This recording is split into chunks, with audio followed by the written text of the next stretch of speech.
গিয়েছিলাম কাকিমার বাড়িতে, কাকিমাকে একটু তাড়া দিয়ে আসলাম। আমরা যেখানে যাব কাকিমাও যাবে আমাদের সাথে।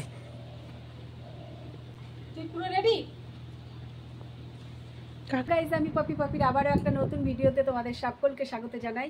এই যে সোনাই আর আমি রেডি হয়ে গেছি, একটু বেরোবো। কোথায় বেরোবো তোমরা তো এতক্ষণ জেনেই গেছো, থামেল দেখে বুঝে গেছো কোথায় যাচ্ছি।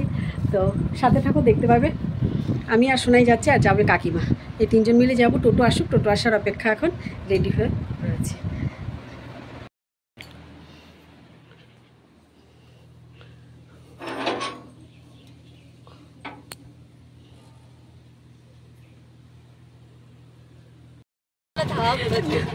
না, এই যে টোটো এসে গেছে, টোটো তুলতে গেছি না, ফাইনালি বড় মার কাছে যাচ্ছি। চলো গিয়েই দেখা হচ্ছে। বাড়ির এত কাছে বড় মা থাকে, তাও বড় মার দর্শন করতে পারিনি, এতটাই অভাগী আমরা। যাই হোক, আজকে আধ ঘন্টার মধ্যে একদম তৈরি হয়েছি। আধ ঘন্টা হঠাৎ করেই ঠিক হয়েছে, তিনি না ডাকলে তো আর যাওয়া যায় না, এটাই হচ্ছে বাস্তব কথা। অনেকবার এমন হয়েছে রেডি হয়েছি, রেডি হয়েও যাওয়া হয়নি। তো কি আর করা যাবে বলো, আজকে যেমন মুখ থেকে বের করা তেমন তৈরি হয়ে বেরিয়ে পড়া, এইরকমই। যাচ্ছি আর ভীষণ আতঙ্ক কাজ করছে যে ওখানে তো খুব ভিড় হয়, লাইনে দাঁড়াতে হবে। এই লাইনে দাঁড়াবার ভয়ে কিভাবে আমি যাব, কারণ আমার তো লাইনে দাঁড়াতেই পারবো না, এরকম আর কি। তবুও মাকে ডাকতে ডাকতে যাচ্ছি যে দেখি কি হয়। তো সেই অর্থে কোনো অসুবিধাই হয়নি, খুব সুন্দরভাবে পুজো দেওয়া হয়েছে। আর একটা জিনিস আশ্চর্য, যে আজকে মন্দিরের কাছে কোনো লাইনই নেই, একদম ফাঁকা। এতটা মানে এতটা সুযোগ আমি পাবো এটা আশা করতে পারিনি। খুব ভালো লাগছে, ফাঁকা দেখে আমার মনটা একদম ভরে গেছে। মা আমার কথা শুনেছে, বুঝলে। যাই হোক, মেয়ের কষ্ট মা তো আর সহ্য করতে পারে না। তো এখান থেকে আমরা এক ডালা নিয়ে নিলাম, ডালা নিয়ে মায়ের কাছে যাব পুজো দিতে। সেই ছোটবেলায় এসেছি, নৈহাটিতে বহুবার এসেছি, কিন্তু মায়ের পুজো দেওয়া হয়নি। মা না চাইলে তো হয় না, টাইম হবে তবে তো হবে। অনেকবার আসার পরেও পুজো কিন্তু কখনো দিতে পারিনি। তো বিশ্বাস করো, আমার বাইরে থেকে মনটা ভরে গেছে, কারণ আমি লাইন না দিয়ে মায়ের কাছে পুজো দিতে যেতে পারছি। লাইন আমার দিতে হচ্ছে না, জানো তো আমার ভীষণ প্রবলেম পায়ে। তো ঢুকে পড়লাম, আর মায়ের মন্দিরের ভেতরটা তোমাদেরকে দেখাই। সুযোগ আজকে পেয়েছি, সুন্দরভাবে তোমাদের মন্দিরের ভেতরটা একটু দেখিয়ে দিচ্ছি। দেখো, খুব সুন্দর। এইভাবে মনে হয় না যে কেউ কখনো দেখাতে পেরেছে।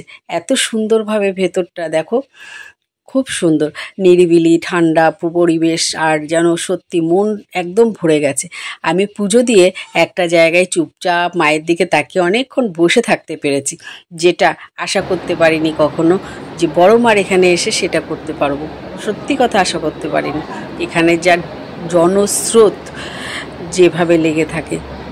যাই হোক, আজকে আমার মনে হয় জামাই ষষ্ঠীর কারণে হয়তো আজকে ভিড়টা কম আছে। এটা আমি ভেবেইছিলাম যে আজকে হয়তো ভিড়টা কম আছে।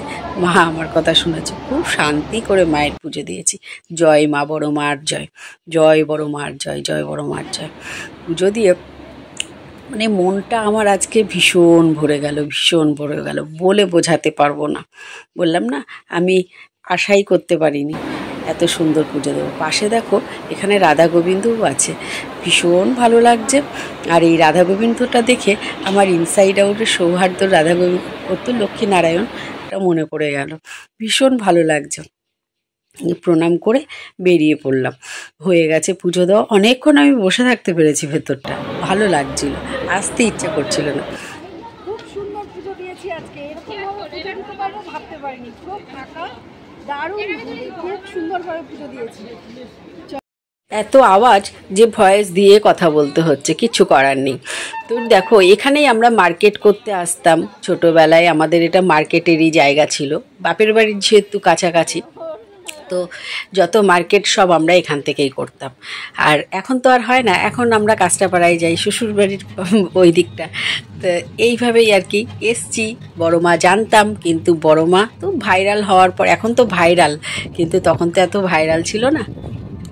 ভিডিও করব কি কথা বলতে বলতে, গল্প করতে করতে ভিডিও করতেই ভুলে যাচ্ছি। তো মেয়ের হাতে দে, ওই দাঁড়া, আমি ফিঙ্গারপ্রিন্ট নিয়ে কথা বলতে বলতে গল্প করতে করতে ভুলে যাচ্ছি ভিডিও করতে। তো চলো বন্ধুরা, ভিডিওটা এখানে শেষ করলাম। তোমরা সকলে খুব ভালো থেকো, সুস্থ থেকো। দেখা হচ্ছে আবার নতুন একটা ভিডিওর সাথে। জয় বড় মার জয়। সকলকে ভালো রেখো, সুস্থ রেখো বড় মা। সবাই যেন ভালো থাকে।